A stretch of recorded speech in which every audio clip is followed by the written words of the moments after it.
नमस्कार। मनी गुरु की इस खास पेशकश में आप सभी का स्वागत है। मैं हूं स्वाति रायना। आरबीआई पॉलिसी में किसी तरह के रेट कट का ऐलान तो नहीं हुआ, लेकिन ऐसे संकेत मिले हैं कि आगे आने वाली पॉलिसी में कटौती के संकेत जरूर मिल सकते हैं। ऐसे में डेट और एफडी में निवेश को लेकर क्या होनी चाहिए, अब आपकी स्ट्रैटेजी बताएंगे। डेट पोर्टफोलियो को लेकर आपका क्या हुआ एक्शन प्लान, इसी पर रहने वाली है खास चर्चा। हमारे साथ आज है ऑप्टिमा मनी के एमडी पंकज मठपाल और mutual fund expert Vishwajeet Parashar. Pankaj ji, Vishwajeet ji, दोनों का बहुत स्वागत करते हैं मनी गुरु के आज के इस खास कार्यक्रम में। और ऐसे तो संकेत बन रहे हैं कि हाँ, देर से ही सही, लेकिन हाँ, रेट कट की सौगात जरूर मिलेगी। और अब इसको लेकर एक एक्शन प्लान बनाने की जरूरत है, क्योंकि ज्यादा दूर नहीं है ये। लेकिन रेट कट के क्या मायने हैं, जरा समझते हैं। पंकज जी, जब हम बहुत समय के बाद एक रेट कट की बात कर रहे हैं, जिसका आरबीआई गवर्नर ने भी कुछ संकेत दिया है कि हाँ, ऐसे कंडीशंस बन रहे हैं, पॉजिटिव कंडीशंस बन रहे हैं, अभी तो नहीं, कुछ समय के बाद इस पर ज़रूर विचार किया जाएगा और हो सकता है हो भी जाए। क्या फ़ायदा हो सकता है एक इन्वेस्टर को रेट कटौती का? स्वाति जी नमस्कार, विश्वजीत जी नमस्कार। स्वाति, देखिए, जब रेट कट होते हैं या एक्सपेक्टेशन होती है कि रेट कम होंगे, तो बॉन्ड की जो प्राइस है वो बढ़ जाते हैं। तो मतलब बॉन्ड प्राइस और इंटरेस्ट रेट में इन्वर्सनल रिलेशनशिप होती है, अपोजिट चलता है। तो ऐसे में यदि रेट कट की संभावना बन रही है, और क्योंकि हम देख रहे हैं कि जैसा संभावना है कि इन्फ्लेशन अंडर कंट्रोल है और जीडीपी ग्रोथ जो है वो अनुमान के मुताबिक है, तो ऐसे में अनुमान लगाया जा सकता है कि अगर दिसंबर में नहीं तो फरवरी में सही, कम से कम रेट कट यहां पर एक्सपेक्ट किया जा सकता है। तो ऐसे में समय है कि इन्वेस्टर्स को यदि डेट पोर्टफोलियो में एलोकेशन बढ़ाना है या फिर कुछ अपना पोर्टफोलियो रिबैलेंस करना है, तो उसके लिए कदम उठाना चाहिए। तो अभी अगर कुछ आपको डेट एलोकेशन बदलनी है तो यही सही समय है। पर डेट में कहां पर निवेश करना चाहिए? विश्वजीत जी, अभी हम देख रहे हैं कि एफडी में काफ़ी आकर्षक दरें, हम कुछ दिखाएंगे भी। प्राइवेट और पब्लिक सेक्टर बैंक्स के जो एफडीज हैं वो काफ़ी आकर्षक रेट पर अभी चल रहे हैं। डेफिनेटली क्या उसका अभी कुछ और समय तक फ़ायदा उठाया जा सकता है? और दूसरी बात ये कि जो डेट फंड्स हैं, जो कि हमने देखा पिछले कुछ टाइम से अभी फिलहाल ऑलमोस्ट एट पार, काफ़ी हद तक एफडी के जैसे ही रिटर्न्स मिल रहे थे, वहां पर अब एक अच्छी अपॉर्चुनिटी मिलती है और लॉक इन करने की अपॉर्चुनिटी होगी इन्वेस्टर्स के पास एक अच्छे रिटर्न लेने की थ्रू डेट फंड्स।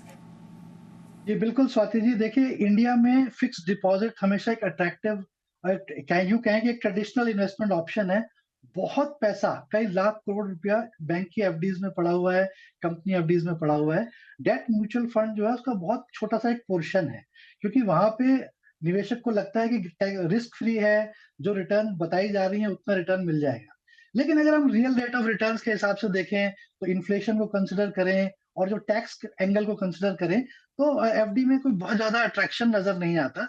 हालांकि एक पोर्टफोलियो में स्वाति जी डेट का एलोकेशन होना बहुत आवश्यक है, क्योंकि डेट एक ऐसी कैटेगरी है जो आपके पोर्टफोलियो में स्टेबिलिटी लाता है।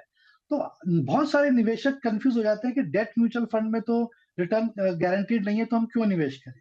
तो बहुत सारे कारण हैं। अगर आप एफडी को देखें, फिक्स डिपॉजिट को, तो उसमें आपको टीडीएस देना पड़ता है, और आपका इंटरेस्ट रेट, जो आपका टैक्सेशन है, जो आपको इंटरेस्ट रेट मिलता है, इंटरेस्ट मिलता है, वो इंडिया में टैक्सेबल है। तो आपका जो भी टैक्स स्लैब है, आपको उसके हिसाब से आपको टैक्स देना पड़ता है। लेकिन अगर हम डेट म्यूचुअल फंड्स की तरफ जाते हैं, तो वहां पे आपको जरूरी नहीं है कि आपको हर साल अपना पैसा निकालना है, क्योंकि वो पैसा री इन्वेस्टेड रहता है। जब आप रियलाइज करेंगे तभी आपको टैक्स देना है, और तब वो जो टैक्स स्लैब होगा उसके हिसाब से अपना टैक्स स्लैब दे सकते हैं, और इसमें टीडीएस भी आपको नहीं देना पड़ता। तो जो टीडीएस का पैसा बचता है वो री इन्वेस्ट हो जाता है, और वो पावर ऑफ कंपाउंडिंग में आपको कहीं बेहतरीन रिटर्न दे सकता है। दूसरा जो लाभ है स्वाति जी, अगर हम देखें एफडी और डेट म्यूचुअल फंड में, तो एक डाइवर्सिफिकेशन मिलता है डेट म्यूचुअल फंड में, क्योंकि आप 20-30 सिक्योरिटीज में इन्वेस्ट कर रहे हैं, बजाय इसके कि आपने किसी एक कंपनी एफडी में इन्वेस्ट किया हुआ जो कि एक ही कंपनी है, और वहां पे डिफॉल्ट रिस्क हो सकता है। तो ये सब जो रिस्क है वो डेट म्यूचुअल फंड में काफी हद तक डाइवर्सिफाइड हो जाता है। ट्रांसपेरेंसी है, आप अपना पोर्टफोलियो देख सकते हैं, और मेरे हिसाब से अगर आप रिटर्न्स कंपेयर करें, जो नॉर्मली निवेशक गलती करते हैं, वो क्या करते हैं कि एफडी का रेट ऑफ इंटरेस्ट देखते हैं और डेट म्यूचुअल फंड का जो पास्ट के रिटर्न्स आए हैं, उससे कंपेयर करते हैं। तो करना ये है कि जो भी एफडी का रेट आप देख रहे हैं, आपको डेट म्यूचुअल फंड का यील्ड टू मैच्योरिटी देखना है कि आने वाले समय में क्या रिटर्न्स इंडिकेट कर रहा है वो डेट म्यूचुअल फंड। अगर वो देखेंगे, टाइम होराइजन को कंपेयर करेंगे एप्पल टू एप्पल, तो आपको डेट म्यूचुअल फंड्स में कहीं बेहतरीन रिटर्न्स देखने को मिलेंगे बैंक एफडी के कंपैरिजन में। तो ये बहुत बड़ा फर्क है। और डेट को जो एलोकेशन है, वो अभी बहुत लोग उसमें इंटरेस्ट नहीं लेते। इक्विटी में तो बहुत लोगों को नॉलेज है और अपने पोर्टफोलियो को डाइवर्सिफाई करते हैं। डेट अभी एक ऐसा सेक्टर है जिसमें बहुत ज्यादा अवेयरनेस की कमी है। तो मुझे ऐसा लगता है क्योंकि अब डेट अट्रैक्टिव होता जा रहा है, तो बहुत सारे निवेशक, क्योंकि जैसा अभी पंकज जी ने बताया कि इंटरेस्ट रेट गिरने की पूरी संभावना है।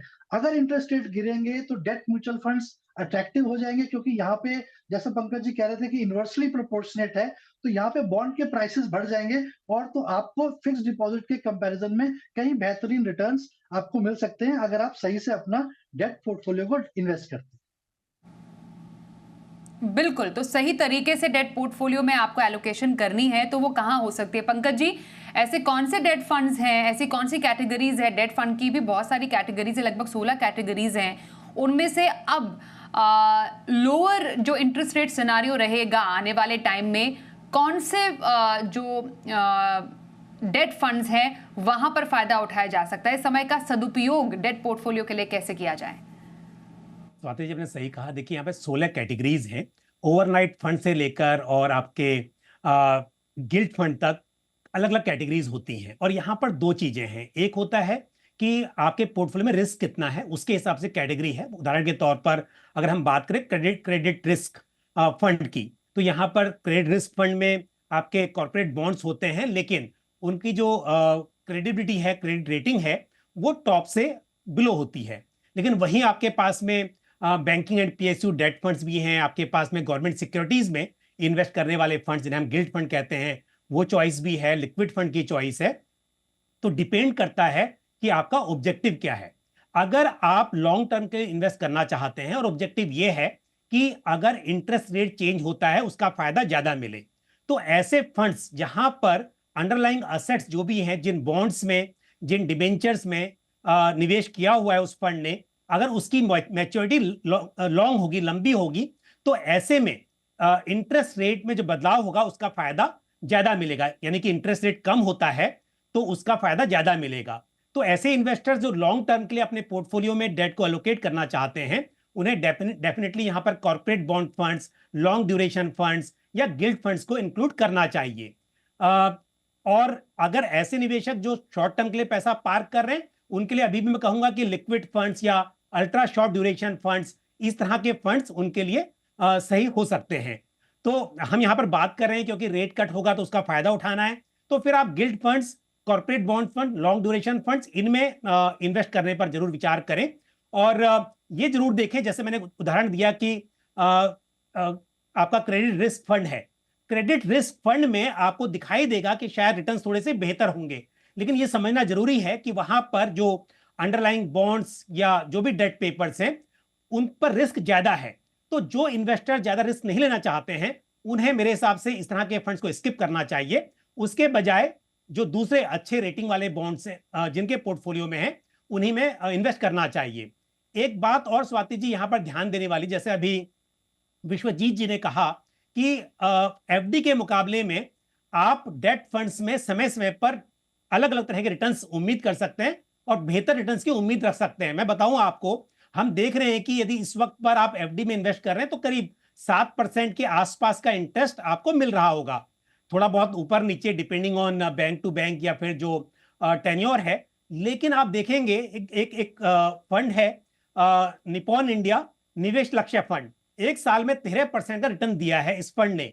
गिल्ड, ये मतलब गवर्नमेंट सिक्योरिटीज में ही इन्वेस्ट करता है। ऐसे ही कॉर्पोरेट बॉन्ड फंड्स के रिटर्न आप देखेंगे तो लास्ट 1 ईयर में 9% से ज्यादा का रिटर्न मिला है। तो एफडी के मुकाबले कई फंड्स होंगे, कई कैटेगरीज हैं जहां पर आपको बेहतर रिटर्न मिल सकते हैं। तो इसके लिए जो मैंने कुछ कैटेगरी बताई, कॉर्पोरेट बॉन्ड फंड्स या गिल्ड फंड या banking and PSU debt fund, long duration fund, इन्हें आप अपने पोर्टफोलियो में इस वक्त पर शामिल करने पर विचार कर सकते हैं। बिल्कुल। तो अभी आने वाले टाइम में एक गिरती ब्याज दरों के दौर में आपके लिए गिल्ट फंड हो गया या फिर medium to long duration debt funds हो गए, यहाँ पर आप पैसे अच्छी तरीके से रख सकते हैं।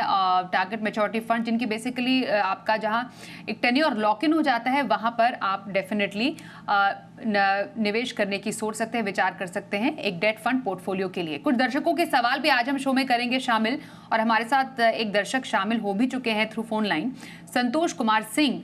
संतोष जी, बहुत स्वागत है आपका मनी गुरु में। आप एक इन्वेस्टमेंट अभी आपने शुरू की है, अराउंड 16,000 की SIP है आपकी, जरा बताएंगे थोड़ा सा और डिटेल्स, कितना अब तक आप निवेश कर चुके हैं और कब तक करना है? नमस्कार मैम, मैं संतोष कुमार सिंह बोल रहा हूँ। मैंने 4 फंड में SIP ऑलरेडी रखा है। निपन इंडिया, मैंने वो डिटेल भेजा है आपको पोर्टफोलियो का। और मैम मुझे ये मैंने 10 सालों के लिए मैं इसको भी कंटिन्यू करूंगा, जो मेरे पास प्रेजेंट फंड है। और मुझे 10,000 रुपया की अलग SIP करनी है। तो मुझे जानना था कि मैम कि फंड में करूं या कुछ अलग फंड, या इसको रिव्यू करूं, ऐसा जानना था मुझे। मेरा टोटल टारगेट 10 से 15 सालों का है। अच्छा, आप मुझे ओके 10 से 15 साल में कोई खास किसी एक इवेंट के लिए आप पैसे इकट्ठा करें संतोष जी? अगर हम जानना चाहें हमारे एक्सपर्ट के लिए थोड़ा आसानी होगी। जी मैम, मुझे एक घर लेना है 1 करोड़ रुपए का। फिलहाल टारगेट तो यही है 10 सालों में। घर के लिए ठीक है, 10 से 15 साल में घर लेने का टारगेट है। विश्वजीत जी, आपसे जानना चाहेंगे, संतोष जी चाहते हैं एक अपना घर अगले 10 सालों में, जिसके लिए उन्होंने अब एक इन्वेस्टमेंट किया है। बहुत अच्छा है कि एक गोल से रिलेटेड वो एक इन्वेस्टमेंट कर रहे हैं, और घर का सपना तो डेफिनेटली हर किसी का है। जरा बताइए इनके फंड्स देखकर कैसे लग रहे हैं इनके फंड? स्मॉल कैप 2 फंड्स हम देख पा रहे हैं इनके पोर्टफोलियो में, फ्लेक्सी भी है, लार्ज मिड है और एक मिड कैप भी है। कैसा है पोर्टफोलियो मिक्स इनका? जी बिल्कुल स्वाति जी, इनका अगर पोर्टफोलियो देखते हैं तो थोड़ा सा, जैसे कि बहुत सारे निवेशकों ने ऐसा किया होगा कि जो पास्ट में रिटर्न्स आ रही थी स्मॉल कैप और मिड कैप में, बहुत अच्छी रिटर्न्स देखने को मिल रही थी। तो काफी हद तक फंड्स जो है उसी तरीके के फंड्स को उन्होंने अपने पोर्टफोलियो में लिया है। तो मेरे हिसाब से थोड़ा सा रिस्की पोर्टफोलियो है, क्योंकि ज्यादातर फंड्स जो है मिड कैप और स्मॉल कैप में है। तो संतोष जी, अभी मार्केट सिनेरियो को देखते हुए थोड़ा सा आपको एक्सपोजर अपना लार्ज कैप की तरफ खींचना पड़ेगा, क्योंकि ज्यादातर मिड कैप स्मॉल कैप में अगर मार्केट में गिरावट आती है तो वहां आपको थोड़ी गिरावट देखने को मिल सकती है। हालांकि आपकी एक लंबी अवधि के लिए आप निवेश कर रहे हैं, बट एक बैलेंस पोर्टफोलियो के लिए आवश्यक है कि आप एक कुछ लार्ज कैप और कुछ फ्लेक्सी कैप फंड्स भी अपने पोर्टफोलियो में अवश्य रखें। तो मैं सजेस्ट करूंगा ये एक्सेस स्मॉल कैप से निकलकर आप ICICI prudential blue chip fund में या फिर Nippon India large cap fund में जा सकते हैं, ताकि आपका लार्ज कैप का पोर्टफोलियो भी ऐड हो जाए, एलोकेशन इंक्रीज हो जाए। और इसके अलावा आपने एक पारंपरिक मल्टी कैप फंड लिया हुआ है, मुझे वो मल्टी कैप फंड की डिटेल ज्यादा नहीं मिली। मेरे हिसाब से वो पारंपरिक फ्लेक्सी कैप फंड होगा। अगर है तो बहुत अच्छी बात है, फ्लेक्सी कैप फंड में आप निवेश कर सकते हैं और इसको बढ़ा भी सकते हैं। तो जो 10,000 रुपए आप बढ़ाना चाहते हैं वो लार्ज कैप और फ्लेक्सी कैप फंड कैटेगरी में बढ़ा सकते हैं। इसके अलावा एक HDFC फोकस 30 फंड वो भी आप ऐड कर सकते हैं। तो ज्यादा फंड ऐड करने की जरूरत नहीं है, बस इन्हीं फंड्स को आप ऐड करें, लेकिन अपना जो नया एलोकेशन है वो लार्ज कैप और फ्लेक्सी कैप में करें। और जो 16,000 की SIP आप कर रहे हैं, अगर हम 12% का CAGR लेके चलते हैं तो 10 साल में करीब करीब ये 37 लाख रुपए बन जाता है संतोष जी। और अगर आप इसमें हर साल कुछ अपनी SIP बढ़ाएं, मान लीजिए 10% के हिसाब से अगर आप अपनी SIP बढ़ाते हैं तो ये 54 लाख के करीब आपका कॉर्पस बन जाता है। तो जितना हो सके आप अपनी SIP को बढ़ाएं और कोशिश करें अपने पोर्टफोलियो में लार्ज कैप और फ्लेक्सी कैप फंड्स का एलोकेशन बढ़ाएं, क्योंकि अभी राइट नाउ आपके पास मिड कैप स्मॉल कैप का एलोकेशन थोड़ा ज्यादा है, जो ओवरऑल पोर्टफोलियो को थोड़ा सा रिस्की बना देता है। तो थोड़ा रिस्की पोर्टफोलियो है आपका संतोष जी, थोड़ा लार्ज कैप इसमें और ऐड कर सकते हैं, मिड कैप थोड़ा ऐड कीजिए और थोड़ा बैलेंस बनाने की कोशिश करेंगे तो आप डेफिनेटली अगले 10 सालों में जो घर का सपना है जरूर आपका पूरा होगा। बहुत शुभकामनाएं देते हैं आपको। एक ब्रेक के लिए भी रुकेंगे, ब्रेक के बाद भी चर्चा जारी रहेगी दोनों एक्सपर्ट्स के साथ। बने रहिए हमारे साथ।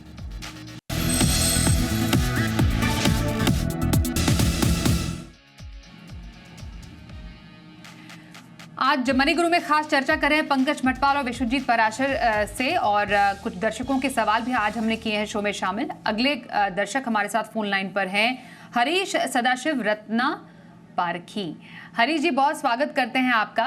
थोड़ा अपने डिटेल्स बताइए और इन्वेस्टमेंट को लेकर आप कब से कर रहे हैं इन्वेस्टमेंट और अभी आगे क्या प्लानिंग है आपके इन्वेस्टमेंट को लेकर? मैं पिछले एक डेढ़ साल से कर रहा हूँ इन्वेस्टमेंट। लॉन्ग टर्म के लिए रखना है, तो वही अभी स्मॉल कैप मिड कैप बड़े हुए हैं ना, तो लार्ज कैप में अभी ज्यादा रखा है। तो अगर सपोज 10-20 साल का रहेगा तो ये सही स्ट्रेटेजी रहेगी क्या? और पोर्टफोलियो तो भेजा है मैंने, वही पूछना था थोड़ा। हरीश जी, आपका फंड्स कौन कौन से हैं आपके? थोड़ा सा एक आइडिया अगर दें। 15,000 की SIP तो चल रही है, कुल मिलाकर है कितने फंड्स आपके पास?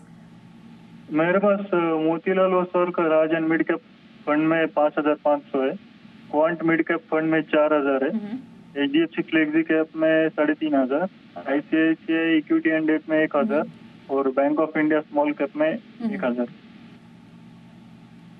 ओके, और आई एज्यूम आप 28 इयर्स के हैं अभी। आगे किसी पर्पस, किसी गोल के लिए इन्वेस्टमेंट कर रहे हैं? नहीं, गोल कुछ नहीं है, ऐसे ही इन्वेस्टमेंट किया है, वेल्थ क्रिएशन की। ओके, तो मेरे ऑल राइट, ठीक है। वेल्थ क्रिएशन भी एक गोल है, तो ये अच्छा गोल है जो जिसको आप अचीव करना चाह रहे हैं। मैं बाकी rest I leave it to Pankaj ji. Pankaj ji बताइए, बहुत अच्छे टाइम पर इन्होंने इन्वेस्टमेंट की शुरुआत तो की। अब बताइए और कौन सी ऐसी हिट्स और मिसेज हैं अभी जो आपको लग रहा है इनके पोर्टफोलियो में जिसको वो ठीक कर सकते हैं? बिल्कुल हरीश जी, पहली एक सलाह आपके लिए ये है कि आपको एक गोल सेट करना चाहिए। आपने कहा कि वेल्थ क्रिएशन ही गोल है।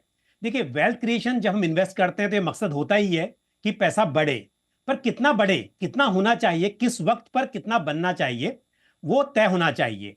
आपके मन में अगर ये बात नहीं भी है कि मुझे गाड़ी खरीदनी है, घर खरीदना है, या फिर कोई भी गोल अगर ऐसे तय नहीं भी हुआ है, आपके गोल डायनेमिक हैं, तो भी एक लक्ष्य लेकर चलिए कि इतने साल में इतना पैसा बनना चाहिए। उससे होगा ये कि आप उसे ट्रैक कर पाएंगे कि मैं कहां पर हूं, कितना कम पड़ रहा है, बढ़ाना चाहिए मुझे या नहीं बढ़ाना चाहिए, मैं समय पर उस गोल को अचीव कर पाऊंगा या नहीं कर पाऊंगा। नहीं तो फिर क्या होता है कि जब हमने देखा पिछले कुछ समय में कुछ फंड्स में 40-50% का रिटर्न मिल रहा था या मिल रहा है, तब इन्वेस्टर कह रहे हैं कि 15-20% बहुत कम है। तो ये कम है, ज्यादा है, कितना और करना होगा, ये तभी सही लगता है जब ये बात तय हो जाए कि कितने समय में कितना पैसा मुझे बनाना है। दूसरी बात यह है कि आपका सिलेक्शन बहुत अच्छा है, जो आपने फंड चुने हैं, फंड्स भी अच्छे हैं, एलोकेशन भी अच्छा है, और आपने खुद माना है कि स्मॉल कैप में अपने एलोकेशन कम किया हुआ है क्योंकि इस वक्त पर वैल्यूएशन एक्सपेंसिव है। पर क्योंकि आप लंबा नजरिया लेकर चल रहे हैं, आप कह रहे हैं कि 20 साल के लिए आप इन्वेस्टेड रह सकते हैं, तो स्मॉल कैप में आपको एलोकेशन बढ़ाना चाहिए। अभी नहीं बढ़ाइए, कोई बात नहीं, पर आने वाले समय में थोड़ा सा एलोकेशन बढ़ाना चाहिए, क्योंकि इस वक्त पर सिर्फ 1,000 रुपए महीने की आप SIP कर रहे हैं स्मॉल कैप फंड में, उसे आप जरूर बढ़ा लीजिए। Fund bank of India small cap fund ठीक है, उसी में बढ़ा सकते हैं, तो ये आपको समय के साथ करना चाहिए।